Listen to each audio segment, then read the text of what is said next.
overnight. Well, the rain might be a thing of the past, but the humidity, it is not. As we get close to the 90-degree mark, all the latest from the Skywatch Weather Center.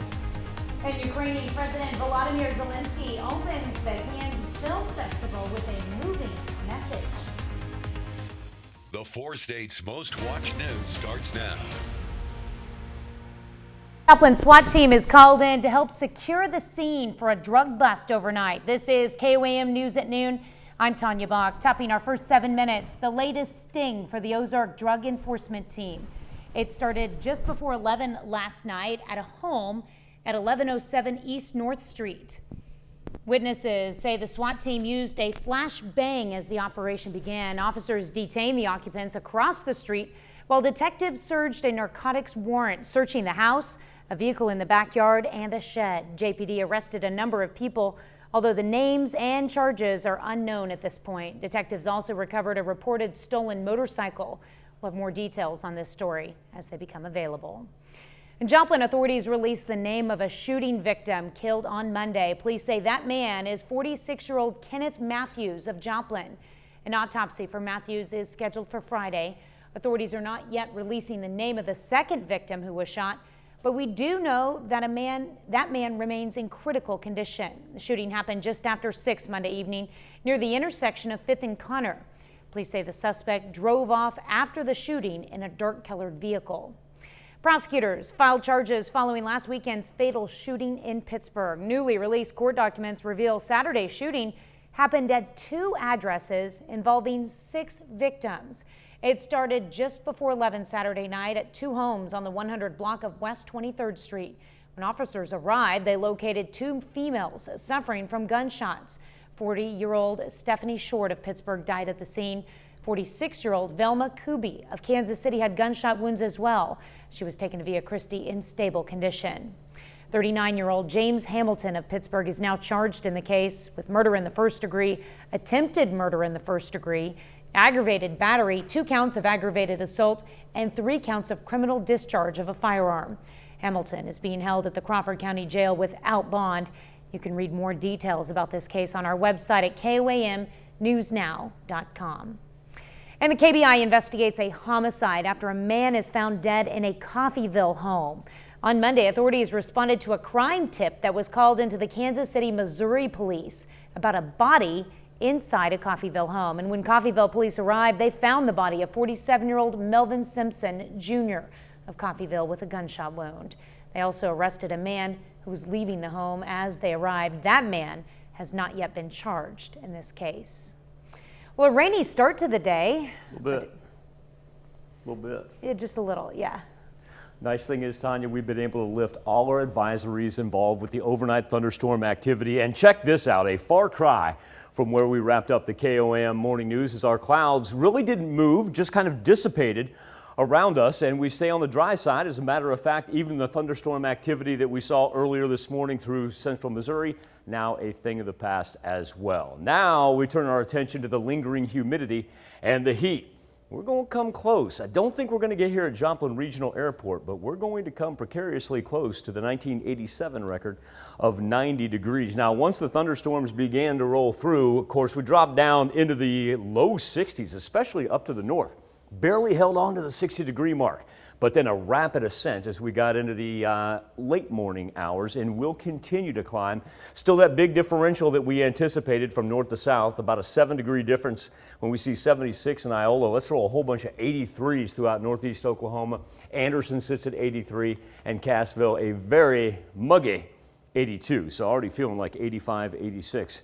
Down to the south. We'll continue to have sunshine up until it sets. We will anticipate a little Thursday rain. Doesn't usually show up here because it's rather sporadic on Future Track, but we'll keep our attention out to the west because as this thing continues to grow, shouldn't affect normal commute time. Let's say you're leaving in between, let's say 6:30, 7:30. By that point in time, it should push out here. And while we'll see little pockets of heavy rain as it rolls through, it's not organized, nothing like what we had last night. Coming up here in just a little bit, let's talk about the rain that we picked up last night, what that does for our annual totals. And also too, Tanya, after we roll these 80s, look at this. I know you've been waiting for this yourself. That cold front gets in there, takes us down to the 60s. I will say a mild weekend, perhaps even a chill in the air when we consider those overnight lows. I know, it's going to be chilly at night. Yeah. Gonna pull out the long underwear again, Michael. That is if you put it away. Very true, very true. All right, thanks, Michael.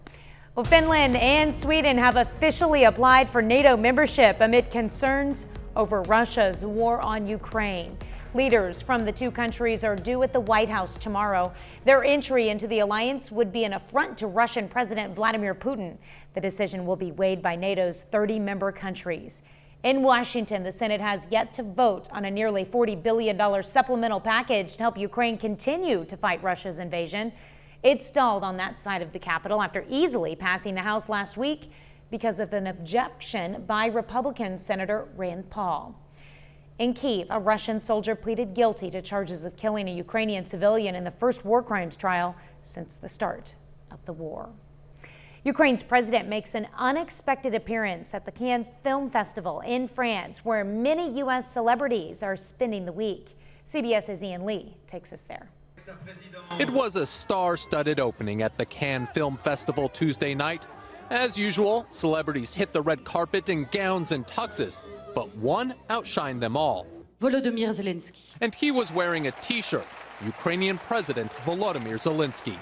The actor turned wartime leader used the limelight to rally a new generation of filmmakers, asking, will the cinema keep quiet or will it speak up? Highlighting the power of pictures, he quoted Charlie Chaplin's 1940 film, The Great Dictator, that mocked Nazi leader Adolf Hitler.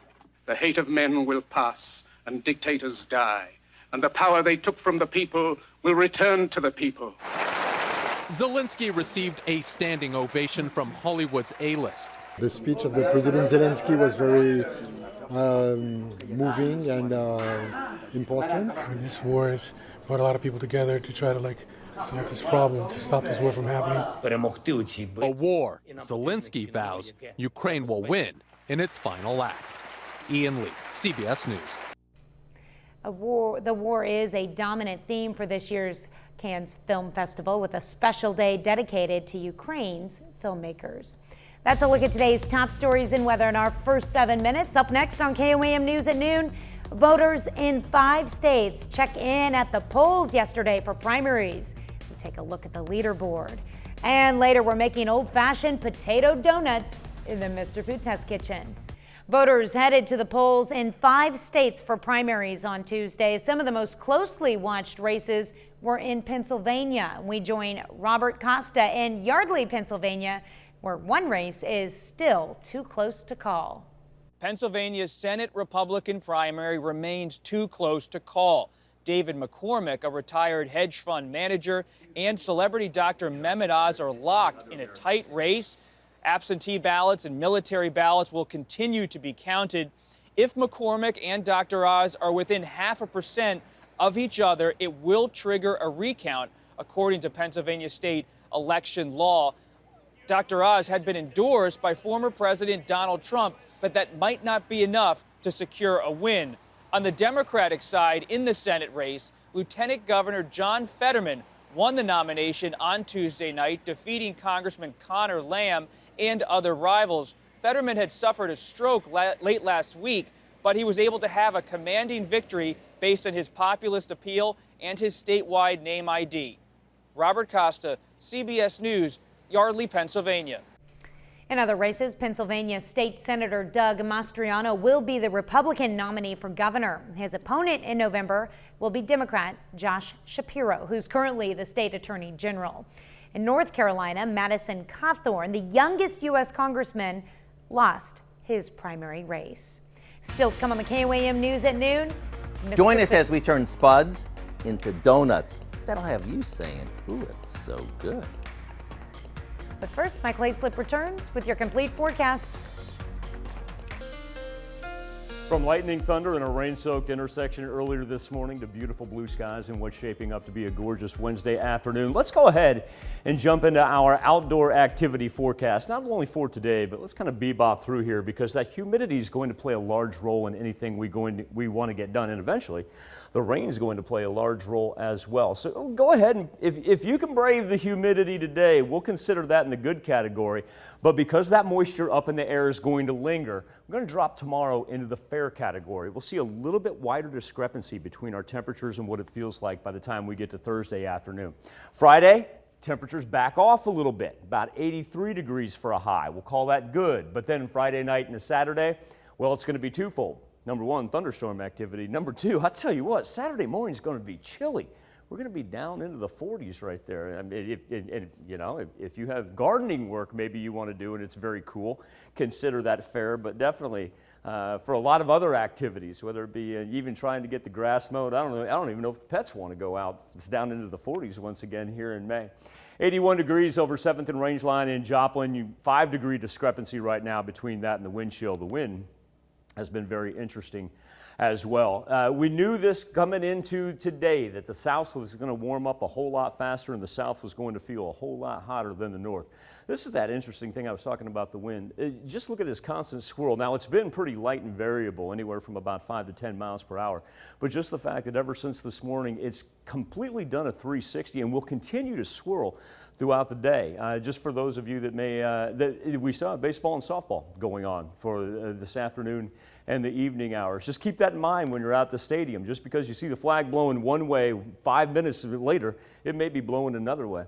As far as our relative humidity goes, still hanging on to a good amount of precipitable water that's up there. So what it feels like, that's why we're seeing close to 90 degrees down to the south compared to the mid-70s where Fort Scott is. Nevada and Stockton have yet to get to 80 degrees. That humidity making all the difference in the world, because while the thunderstorm activity has moved up to the Great Lakes that we had earlier this morning, look at all that light blue right there. That is all that Gulf moisture just hanging around. A lot of times we'll see it move up through the Gulf, but then kind of cut off about the Red River, and we'll go into that purple phase. But now, it gives you an idea. That's why we went ahead and put Thursday in that fair category, because that humidity does not want to move.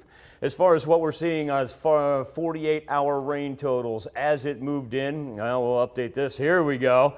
There's from last night where we got 2.5 inches, almost 3 inches of rain for our northern counties, particularly Bates County, Miami County, portions of Henry County, Joplin Regional Airport receiving 3/4 of an inch. And I tell you what, it makes a huge difference as far as our annual precipitation, because we already find ourselves about 7-8 inches above normal for this time of year. Low pressure continues to hang out in that Denver, Santa Fe line right there. But for the most part, with the jet stream staying to the north of us, we're going to have 2 consecutive days of spotty rainfall. It won't be organized or anything severe like what we had yesterday. As we work into tomorrow, think about what we had on Monday and then think about what we had Tuesday night / Wednesday morning. This is why this is eerily familiar. When this thing begins to roll in tomorrow morning, this is exactly what we had on Monday right there.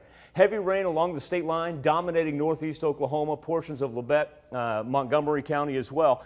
And then as this thing moves across the state line, well, if that's not reminiscent of this morning, I don't know what is. Now, luckily, because we were able to avoid any flood advisories, watches, even warnings, it looks like our ground may be able to take what we get tomorrow. Should be done by 8, 9 o'clock.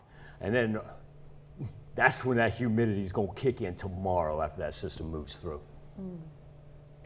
I know there's a lot of ball games this week, so I guess for the sake of being out during the afternoon hours, if you don't like it this afternoon, I would avoid it tomorrow.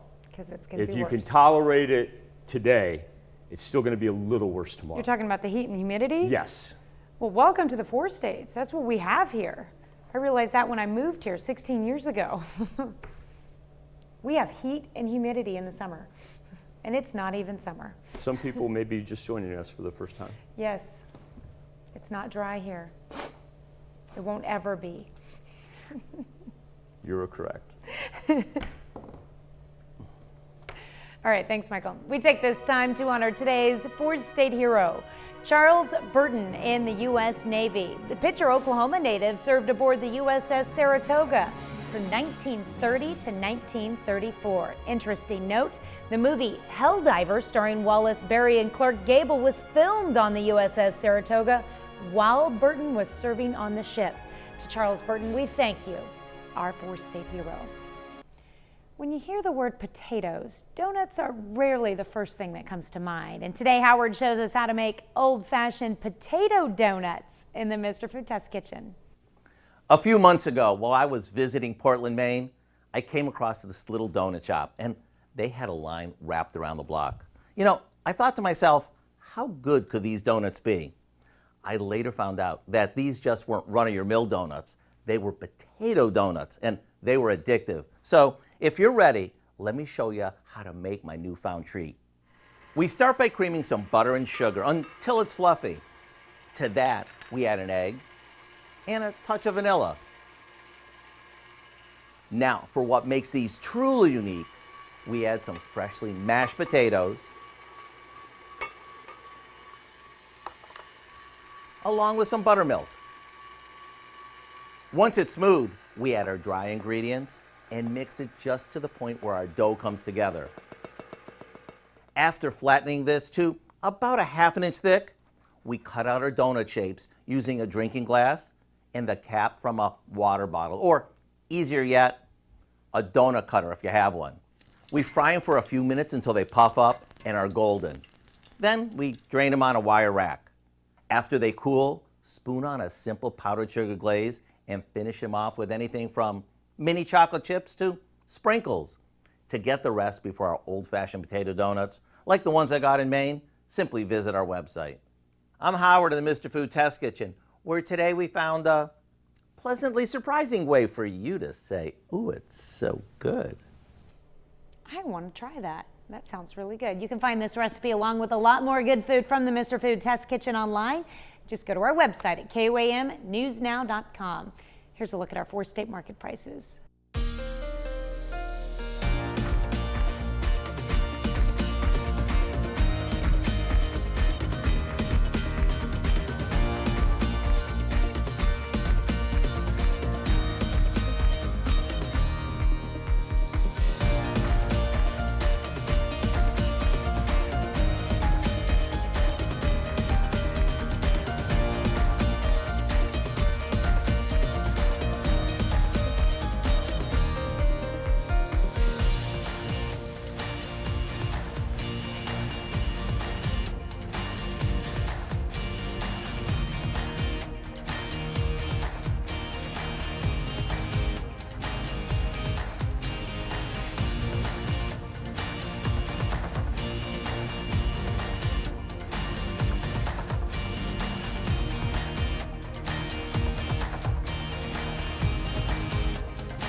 To lock in, that May humidity is upon us for the next 48 hours. Feel about like 90 degrees later on today. Remember, tomorrow morning, here we go.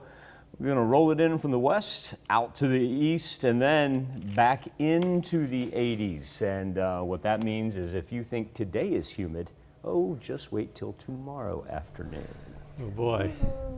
All right, what do we have coming up tonight at 5? Well, at 5, SUVs are some of the most popular vehicles on the road. We're going to check out the latest research showing how certain models hold up inside crash tests. Boom.